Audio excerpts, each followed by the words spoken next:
In the small town of Dayton, Tennessee, in the summer of 1925, an epic legal battle unfolded that would captivate the nation.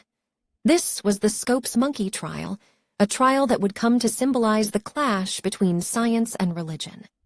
At the heart of the trial was the question of whether it was lawful to teach the theory of evolution in public schools.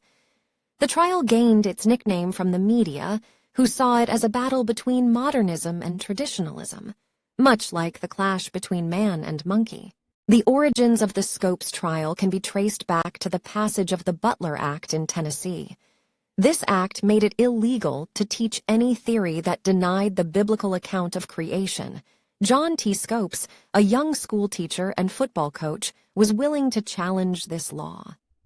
Under the guidance of the American Civil Liberties Union, ACLU, Scopes intentionally taught evolution in his high school science class with the aim of provoking a legal case. His actions would set the stage for one of the most controversial trials in American history. The stage was set for a dramatic courtroom showdown.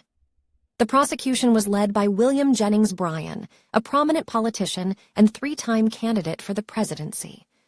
Bryan was a staunch advocate of biblical literalism and saw the teaching of evolution as an affront to religious beliefs. On the other side, defending Scopes, was Clarence Darrow, a renowned defense attorney with a reputation for his skills in cross-examination. The clash between these two legal giants would make the trial even more compelling. The trial drew national attention, and media outlets from across the country descended upon Dayton. Journalists and photographers captured every detail, from the heated courtroom exchanges to the tension outside on the streets. The trial became a spectacle that fascinated Americans and stirred debate on a national scale. The issues at stake were not only about the teaching of evolution, but also about the freedom to explore new ideas and challenge established beliefs. As the trial progressed, it became clear that it was not just Scopes on trial, but the very notion of academic freedom. The defense argued that the Butler Act violated Scopes' constitutional rights to free speech and due process.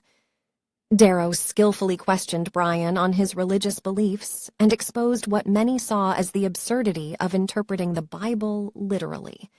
The trial became a battle over what should be taught in schools and who had the authority to decide.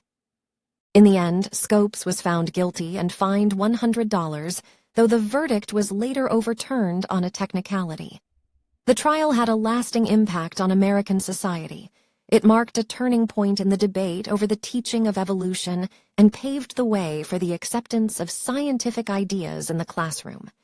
The Scopes trial brought the conflict between science and religion into the national spotlight and sparked a broader conversation about the role of education in shaping the beliefs of future generations.